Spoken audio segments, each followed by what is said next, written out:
हमारे इस YouTube channel के सेगमेंट फास्ट न्यूज में आप तमाम का इस्तकबाल है। इस वीडियो में आप देख सकते हैं कमेंटों में बहुत ज्यादा खबरें। तो आइए शुरू करते हैं वीडियो को और देखते हैं आज की ताजा तरीन खबरें। खातून को डसते ही सांप मर गया। आंध्र प्रदेश में हैरत अंगेज वाकया। रियासत आंध्र प्रदेश के विजयनगरम जिले में एक हैरत अंगेज और अजीब वाकया पेश आया। तफसीलात के मुताबिक एस्कोटा मंडल के लिंगमपेट गांव की नंदीपल्ली सत्यावती जुमे की रात अपने घर के करीब झाड़ियों में जरूरत से फारिग होने के लिए गई थी कि अचानक एक सांप ने उसे डस लिया। खौफ के मारे सत्यावती ने बुलंद आवाज में चीखो पुकार की, जिससे इसके अरकान खानदान फौरन मौके पर पहुंच गए और सत्यावती को फौरी तौर पर मुकामी सरकारी अस्पताल ले जाया गया, जहां डॉक्टरों ने इसका इलाज किया और इसकी जान बचा ली। इसके शौहर सन्यासिया और दीगर मुकामी अफराद मौके पर पहुंचे ताकि इस सांप को पकड़ सके जिसने सत्यावती को काटा था।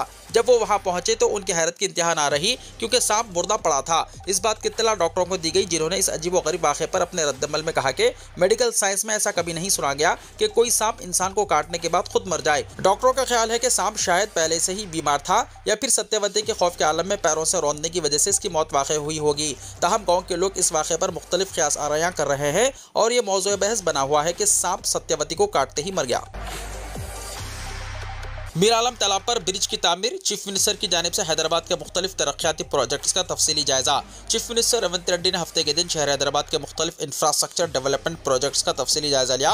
बिलखुसूस मशहूर मीर आलम तालाब पर तामीर होने वाले ब्रिज से मुतल्लिक चीफ मिनिस्टर ने तफसीलात तलब की और तफसीली प्रोजेक्ट रिपोर्ट 90 दिन में देने की महकमे बल्दिया नज़्म व नस्क और बल्दिया के अहदेदारों को हिदायत दी। रेवंत रेड्डी ने अहदेदारों से कहा कि 30 महीनों से इस ब्रिज की तामीर को मुकम्मल किया जाए। उन्होंने बच्चों को मलहूस रखते हुए इस ब्रिज को डिज़ाइन करने का मशवरा दिया और ये भी बताया कि यह ब्रिज सयाहों के लिए एक अहम मुकाम साबित होगा। हुक्काम की जानिब से चीफ मिनिस्टर को यह बताया गया है कि 2.4 किलोमीटर तवील ब्रिज की तामीर के लिए 3 तजावीज़ें सामने आई हैं। चीफ मिनिस्टर ने इनका तफसीली मुआयना करने की हिदायत दी। वाज़ेह है कि बैरिस्टर असदुद्दीन ओवैसी रुकने पार्लियामेंट हैदराबाद व सदर कुल हिंद मजलिस इत्तेहादुल मुस्लिमीन ने चीफ मिनिस्टर के पुराने शहर के दौरे के दौरान इस ज़िमन में नुमाइंदगी की थी, जिसका आज सेक्रेटेरिएट में जायजा लिया गया। मिस कॉल का जवाब देने पर अकाउंट हो सकता है खाली। बैंक अकाउंट से लिंक फोन नंबरात पर राब्ता। साइबर धोखाबाजों की चाल से चौकस रहें, पुलिस ने कहा।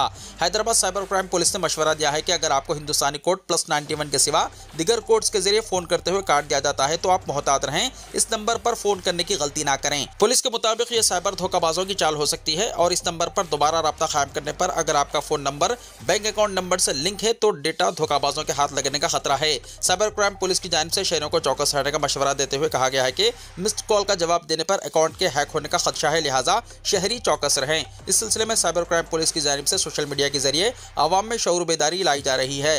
पुलिस का कहना है कि साइबर धोखाबाज बैंक अकाउंट से लिंक फोन नंबर्स को निशाना बना रहे हैं। +91 के सिवा +255 +371 समेत दिगर ममालिक के कोड्स के जरिए ISD कॉल्स किए जा रहे हैं। इसके लिए मुख्तलिफ ममालिक के codes online virtual phone numbers खरीदे जा रहे हैं। इसके अलावा वॉइस और इंटरनेशनल प्रोटोकॉल नंबर्स का भी इस्तेमाल किया जा रहा है।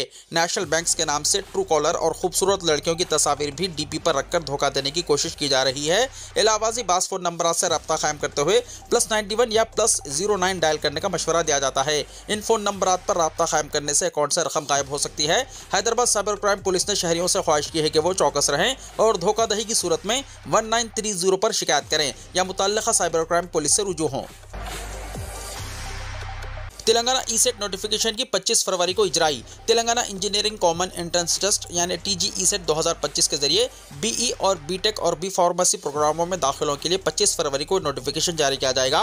TG ई-सेट कमेटी का इजलास हफ्ते को मुनक्किद हुआ, जिसमें शेड्यूल को खतियत दे दी गई, जिसके मुताबिक 3 मार्च से 19 अप्रैल तक ऑनलाइन दरख्वास्तें मौसूल की जाएंगी। दर्ज फहरिस्त तबकात और कबाइल से ताल्लुक़ रखने वाले तलबा के अलावा माजूर तलबा के लिए रजिस्ट्रेशन फ़ीस 500 रुपये और दूसरे तलबा के लिए ये फ़ीस 900 रुपये रहेगी।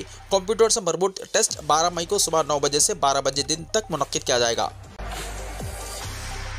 लॉ कोर्सेस में एडमिशन के शेड्यूल का ऐलान। Telangana law common entrance test यानी TG लॉ सेट और PG law common entrance test यानी PG LSET 2025 की नोटिफिकेशन की 25 फरवरी को इजराई होगी। लॉ सेट और PG LSET 2025 की कमेटियों का इजलास हफ्ते को मुनक्किद हुआ, जिसके दौरान तालीमी साल 2025-26 के लिए 3 साल LLB और 5 साल LLB LLM प्रोग्रामों में दाखिलों का तफसीली शेड्यूल जारी किया गया। ज़राए ने बताया कि ऑनलाइन दरख्वास्तों की कबूलियत 1 मार्च से शुरू होगी और देरीना के बगैर 15 अप्रैल तक दरख्वास्तें दाखिल की जा सकती हैं। मुख्तलिफ स्लैब्स के लिए देरीना के साथ ऑनलाइन रजिस्ट्रेशन की तारीख 25 मई मुकर्रर की गई है। 6 जून को कंप्यूटर से मरबूत एंट्रेंस टेस्ट मुनक्किद होंगे। 3 साल LLB प्रोग्राम के लिए सुबह 9:30 बजे से 11 बजे दिन और फिर 12:30 बजे दिन से 2 बजे दिन टेस्ट मुनक्किद होगा। 5 साल LLB और LLM प्रोग्राम के लिए शाम 4 बजे से 5:30 बजे तक टेस्ट मुनक्किद किया जाएगा। शमशाबाद में प्राइवेट स्कूल वाक़े के खिलाफ हुआ एहतजाज। शमशाबाद के प्राइवेट स्कूल में बस ड्राइवर की 6 साल बच्ची के साथ जिनसी ज़्यादती की इत्तला मिलने पर मुख्तलिफ तालीमी तंजीमों और औलिया तलबा ने बरोज़ हफ्ता बड़े पैमाने पर रैली निकाली और शदीद एहतजाज किया, जिसमें बस ड्राइवर जॉर्जन रेड्डी को फांसी की सजा देने का मुतालबा किया गया। एहतजाजियों ने स्कूल के फादर आनंद के खिलाफ भी सख्त कार्रवाई करने का मुतालबा किया और इसे भी गिरफ्तार किया जाए, ये मांग की। NSUI के तलबा जब स्कूल पहुंचे, इन्हें पुलिस ने गेट पर ही रोक दिया। शमशाबाद RGIA पुलिस स्टेशन में स्कूल के bus driver Joseph Reddy, school father Anand और बस ड्राइवर की मदद करने वाले टीचर के खिलाफ शिकायत दर्ज कराई गई। RGIA इंस्पेक्टर बालराज ने तयक़ुन दिया कि वो कमसिन बच्ची के साथ मुकम्मल इंसाफ करेंगे और अपनी तहकीकात को मुकम्मल करने के बाद इस मसले में मुलव्विस तमाम अफराद को सख्त सजा दिलाने की पूरी कोशिश करेंगे। लड़की के साथ जिनसी ज़्यादती करने में टीचर की लापरवाही भी है। जब लड़की ने वॉशरूम जाने के लिए पूछा था तब टीचर की जिम्मेदारी थी, लेकिन टीचर की लापरवाही की वजह से यह बड़ा मसला होने का औलिया तलबा ने इल्जाम लगाया। फनी वजूहात की वजह से राशन कार्ड्स की दरख्वास्तों का अमल रोक दिया गया। दरमियानी अफराद और मी सेवा के मराकिज़ पर रकम ना दी जाए, अवाम को ओहदेदारों का मशवरा। महकमे सिविल सप्लाईज की जानिब से अवाम से अपील की गई है कि वो राशन कार्ड्स के लिए दरमियानी अफराद से रुजू ना हो और ना ही किसी को पैसे दें। फनी वजूहात की वजह से राशन कार्ड्स की दरख्वास्तों के अदखाल के अमल को फिलहाल रोक दिया गया है। इसी दौरान इत्तलात मिल रही हैं कि राशन कार्ड्स में अरकान ख़ानदान के नामों में इजाफा और नए राशन कार्ड्स के हुसूल के लिए बाज़ अफराद रकम का मुतालबा कर रहे हैं। मी सेवा में भी ज़ायद रकम ली जा रही है। M Surendra assistant civil supplies officer Yakutpura circle ने अवाम से कहा है कि महकमे सिविल सप्लाईज की जानिब से जो भी ताज़ा इत्तलात रहेंगी वो इलेक्ट्रॉनिक, प्रिंट और सोशल मीडिया के जरिए अवाम को दी जाएंगी। किसी भी दरमियानी अफराद से दरख्वास्त गुजार रुजू ना हो और ना ही मी सेवा मराकिज़ पर ज़ायद रकम दी जाए। फनी वजूहात की वजह से वेबसाइट को शट डाउन किया गया है। वाज़ेह है कि एक दिन पहले ही मी सेवा पोर्टल के जरिए ऑनलाइन एप्लीकेशन के तरीक़ेकार को महकमे सिविल सप्लाईज ने मुतारिफ किया था, लेकिन टेक्निकल मसाइल की वजह से हज़ारों दरख्वास्त गुजारों को मसाइल पैदा हो गए और वो दरख्वास्त दाखिल नहीं कर सके। फिलहाल दरख्वास्त के अदखाल के अमल को रोक दिया गया है और महकमे सिविल सप्लाईज की जानिब से एक हंगामी इजलास तलब किया गया, जिसमें इस मसले का जायजा लिया जाएगा। अवाम से भी ख्वाहिश की गई है कि वो मी सेवा के मराकिज़ पर खतारें ना लगाएं। हुकूमत के ज़राए का कहना है कि पोर्टल को दुरुस्त करने में 1 हफ्ते का वक्त लग सकता है। आज दिन भर इस मसले पर उलझन बनी रही। महकमे सिविल सप्लाईज के मुलाजिमीन भी वाज़ेह जवाब नहीं दे सके। नए राशन कार्ड के लिए दरख्वास्तों की कबूलियत से मुताल्लिक इलेक्शन कमीशन की वजाहत। इलेक्शन कमीशन ने तेलंगाना में नए राशन कार्ड के लिए दरख्वास्तों की वसूली को फौरी तौर पर रोकने से मुताल्लिक मुख्तलिफ चैनल्स और अखबारात की जानिब से फराहम की जाने वाली इत्तलात को गलत करार दिया और वाज़ेह किया कि रियासत में नाफिज MLC इंतखाबात के ज़ाब्ते अखलाक के पेश नज़र इलेक्शन कमीशन ने ऐसी कोई हिदायत जारी नहीं की हैं। गुज़िश्ता रोज़ हुकूमत ने ऐलान किया था कि नए राशन कार्ड के अहल अफराद हफ्ते से मी सेवा मराकिज़ के जरिए ऑनलाइन दरख्वास्त दे सकते हैं। इसके अलावा पुराने राशन कार्ड में ख़ानदान के नए अफराद के नाम शामिल करने और दीगर तब्दीलियाँ करने की भी इजाजत देने का फैसला किया था। इस खुसूस में महकमे सिविल सप्लाईज ने मी सेवा डायरेक्टर को जुमे के रोज एक लेटर भी रवाना किया था। ताहम हफ्ते को रियासत भर में नई दरख्वास्तों को तकनीकी वजह से मी सेवा सेंटर पर कबूल नहीं किया गया। पोल्ट्री फार्म्स में पुरअसरार बीमारी, हजारों मुर्गियों की मौत। तेलंगाना के कुछ इलाकों में फिर एक बार पुरअसरार बीमारी ने पोल्ट्री फार्म्स में बड़ी तादाद में मुर्गियों की हलाकत में अवाम में सनसनी दौड़ा दी है। यूँ तो वक्फे से पोल्ट्री फार्म्स में मुख्तलिफ वजूहात के सबब मुर्गियों की मौत की इत्तलात मंजर आम पर आती है, जिसके नतीजे में माहिरीन की जानिब से अवाम को चिकन के इस्तेमाल से गुरेज का मशवरा दिया जाता है। मुत्तहदा निज़ामाबाद जिले में गुज़िश्ता चंद हफ्तों से पुरअसरार बीमारी ने पोल्ट्री फार्म्स में बेचैनी पैदा कर दी है, क्योंकि बड़ी तादाद में मुर्गियों की मौत हुई है। पोल्ट्री फार्म के मालिकीन ने हुकूमत से मदद तलब की है ताकि नामालूम बीमारी से निपटा जा सके। मुर्गियों में फैलने वाली इस बीमारी ने कई पोल्ट्री फार्म्स को भारी नुकसान से दो चार कर दिया है। इत्तलात के मुताबिक गुज़िश्ता 3 दिन में पोल्ट्री फार्म्स में बड़ी तादाद में मुर्गियों की मौत वाक़ हुई और महकमा एनिमल हस्बेंड्री के ओहदेदार अमवात की वजूहात का पता चलाने की कोशिश कर रहे हैं। रिकॉर्ड के मुताबिक गुज़िश्ता 2 दिन में तकरीबन 22,000 मुर्गियों की मौत वाक़ हुई है। हुक्काम के मुताबिक पुरअसरार बीमारी से भीमगल, वेलपुर, लाखवारा और बांसवाड़ा इलाका ज्यादा मुतासिर हुए हैं। भीमगल में वाक़ पोल्ट्री फार्म्स में 14,000 मुर्गियों की मौत से तकरीबन 20 लाख रुपए का नुकसान हुआ। वेलपुर मंडल के एक पोल्ट्री फार्म में 7,200 और लाखवारा गांव में 800 मुर्गियों की मौत हुई। महकमा एनिमल हस्बेंड्री के हुक्काम ने बड़ी तादाद में मुर्गियों की मौत की तौसीक़ की और बताया कि मर्ज का पता चलाने के लिए खून के नमूने veterinary biological research institute Hyderabad रवाना किए गए हैं। हुक्काम ये पता चलाना चाहते हैं कि आया अमवात किसी बीमारी का नतीजा है या पोल्ट्री फार्म्स की लापरवाही का नतीजा है। इस साल मौसम गर्मा शदीद हो सकता है। तेलंगाना में जारी साल मौसम गर्मा बहुत शिद्दत का हो सकता है और आवाम को चौकस रहने की ज़रूरत है। महकमे मौसमियात ने पेशकशी की है कि जारी साल मौसम गर्मा शदीद हो सकता है और माह फरवरी के दौरान ही गर्मी की लहर पैदा हो सकती है। महकमे मौसमियात हैदराबाद ने मुतल्ला किया है कि माह फरवरी के अलावा मार्च और अप्रैल में गर्मी की शदीद लहर हो सकती है। अप्रैल के पहले निस्फ में शिद्दत की गर्मी पड़ सकती है, जबकि अप्रैल के दूसरे निस्फ और माह मई के पहले निस्फ में कुछ राहत मिल सकती है और कुछ मौके पर बारिश का भी इम्कान है। इलाहाबादी महकमे मौसमियात ने बताया बताया कि माह मई के आखिरी हफ्ते और जून के पहले हफ्ते में भी शिद्दत की गर्मी का आवाम को सामना करना पड़ सकता है। मौसमियात के माहिर टी बालाजी ने अपने एक्स हैंडल पर मुत्तला किया है कि जारी साल का मौसम गर्मा तेलंगाना में शिद्दत का हो सकता है और कुछ मुकामात पर दर्जा हरारत 47 डिग्री सेल्सियस तक भी दर्ज किया जा सकता है। बीआरएस से दोस्ती भी आम आदमी पार्टी की शिकस्त की एक वजह। बीजेपी तेलंगाना में बरसर-ए-इख्तियार आने के लिए दिन में ख्वाब देख रही है, महेश कुमार गौड़ ने कहा। सदर तेलंगाना प्रदेश कांग्रेस कमेटी महेश कुमार गौड़ ने दिल्ली के असेंबली इंतखाबात में आम आदमी पार्टी को शिकस्त और बीजेपी की कामयाबी पर हफ्ते को तबसरा करते हुए रिमार्क किया है कि अरविंद केजरीवाल की पार्टी की नाकामी में कई अवामिल कार फरमा है। इनमें एक अहम वजह बीआरएस पार्टी के साथ आम आदमी पार्टी की दोस्ती भी शामिल है। महेश कुमार गौड़ ने दावा किया है कि चंद्रशेखर राव की जेर क़यादत बीआरएस के साथ आम आदमी पार्टी की दोस्ती से भी बीजेपी की कामयाबी में मदद मिली। चंद्रशेखर राव की बेटी कविता के साथ आम आदमी पार्टी के कायदीन के शराब के कारोबार से भी जाफरानी जमात को फायदा हुआ। उन्होंने कहा कि अरविंद केजरीवाल ने दिल्ली के इंतखाबात में कांग्रेस के साथ इत्तेहाद की पेशकश को मुस्तरद कर दिया था, इससे भी इन्हें नुकसान उठाना पड़ा। महेश कुमार गौड़ ने कहा कि अरविंद केजरीवाल करप्शन के खिलाफ लड़ाई की बातें क्या करते थे, लेकिन इनकी पार्टी के कई कायदीन ही बदउनवानियों के इल्जाम का सामना करते हुए जेलों को गए और वो भी बदउनवान कायदीन का साथ देते रहे। सदर पीसीसी ने इल्जाम आयद किया है कि तेलंगाना में इख्तिदार में आने के लिए बीजेपी दिन में ख्वाब देख रही है। उन्होंने कहा कि दिल्ली और तेलंगाना के इंतखाबात में जमीन आसमान का फर्क है। दिल्ली के नतायज से बीजेपी कायदीन खुश हैं, लेकिन तेलंगाना में कामयाबी हासिल करना उनके बस की बात नहीं है।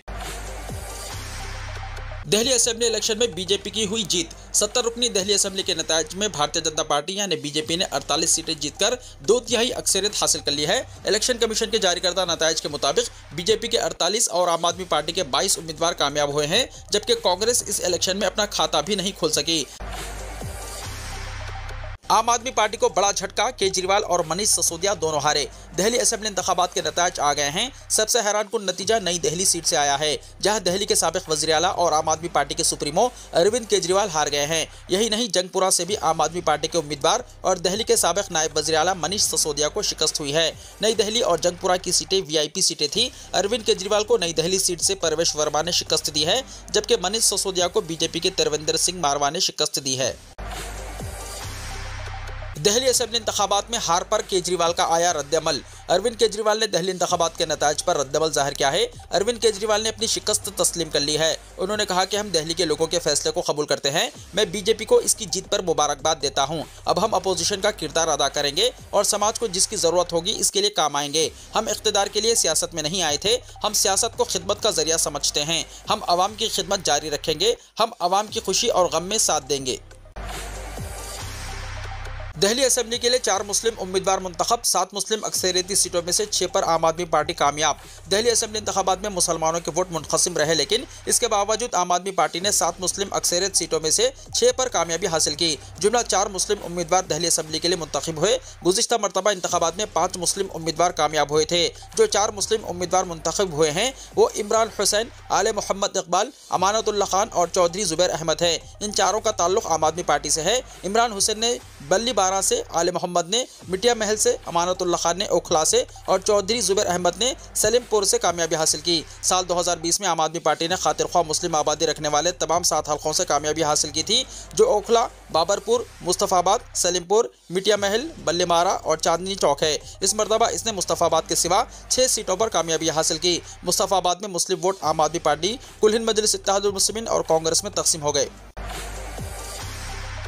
जाने का वक्त आ गया, अमिताभ बच्चन के पैगाम पर तशवीश। बॉलीवुड के big be legendary actor Amitabh Bachchan ने हाल ही में सोशल मीडिया प्लेटफॉर्म एक्स पर एक नया पैगाम शेयर किया, जिससे उनके मद्दाहों में तशवीश की लहर दौड़ गई। 82 साल अमिताभ बच्चन ने अपने पैगाम में मुख्तसर अल्फाज में जाने का वक्त लिखा।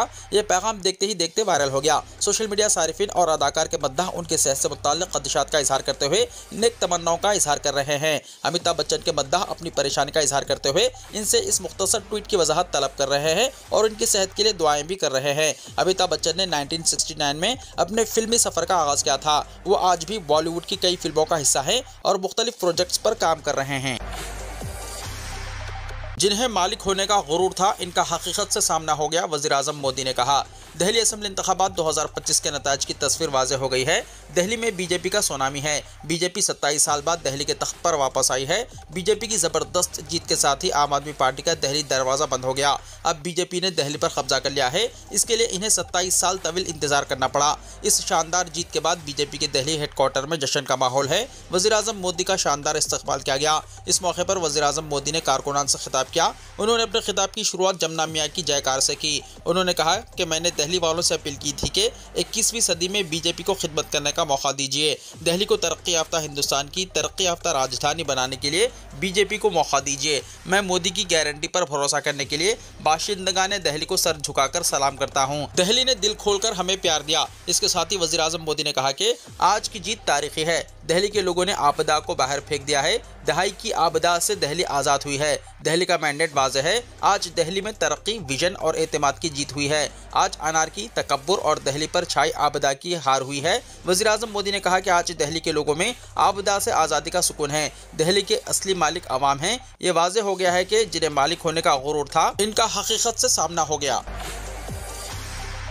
दिल्ली असेंबली इंतखाब के नताज पर मल्लिकार्जुन खड़गे का रद्द-ए-अमल। दिल्ली असेंबली इंतखाब के नताज देखने से ये तो पता चलता है कि गुज़िश्ता मरतबा के मुकाबले कांग्रेस का वोट फीसद बढ़ा है, लेकिन इस मरतबा भी पार्टी के हाथ एक भी सीट नहीं लगी है। इस नतीजे पर कांग्रेस के सरकर्दा लीडरान ने मायूसी का इजहार ज़रूर किया है, लेकिन साथ ही ये अज़्म भी जाहिर किया है कि वो अवामी इशूज़ को उठाते रहेंगे और दिल्ली में फ़िज़ाई आलूदगी और जमुना सफाई जैसे मसाइल का हल निकालने के लिए हुकूमत पर दबाव बनाएंगे। कांग्रेस सदर मल्लिकार्जुन खड़गे ने दिल्ली असेंबली इंतखाब के नताज पर अपना रद्द-ए-अमल जाहिर करते हुए कहा कि दिल्ली असेंबली इंतखाब में कांग्रेस पार्टी ने मफाद आम्मा में इख्तिदार के खिलाफ माहौल बनाया, लेकिन आवाम ने हमें उम्मीद के मुताबिक मैंडेट नहीं दिया। हम इस फैसले को कबूल करते हैं। साथ ही उन्होंने कहा कि कांग्रेस के हर एक लीडर और कारकुन ने मुत्तहिद होकर बरअक्स हालात में मेहनत की, लेकिन मज़ीद सख्त मेहनत की ज़रूरत है। कांग्रेस सदर ने यह भी कहा कि आने वाले दिनों में दिल्ली में आलूदगी, जमुना सफाई, बिजली, सड़क, पानी और तरक्की के इशूज़ को उठाते रहेंगे और आवाम से जुड़े रहेंगे। हिंदुस्तानी पेशावर अफराद के लिए खुशखबरी। अमेरिका में H-1B वीज़ा के लिए रजिस्ट्रेशन हो रहा है शुरू। US citizenship and immigration service यानी USCIS ने ऐलान किया है कि माली साल 2026 के लिए H-1B वीज़ा रजिस्ट्रेशन का अमल 7 मार्च 2025 से शुरू होगा। इस बार दिलचस्पी रखने वाले दरख्वास्त दहिंदगान 24 मार्च 2025 तक रजिस्टर कर सकते हैं। USCIS ने कहा कि इस बार इंतखाब के अमल को मज़ीद शफ़ाफ और मुनसिफाना बनाने के लिए एक नया इस्लाही निज़ाम अपनाया गया है। अमेरिका में H-1B वीज़ा की बहुत ज़्यादा मांग है, खासतौर पर IT और इंजीनियरिंग के शोबे में काम करने वाले हिंदुस्तानी पेशावर अफराद के लिए।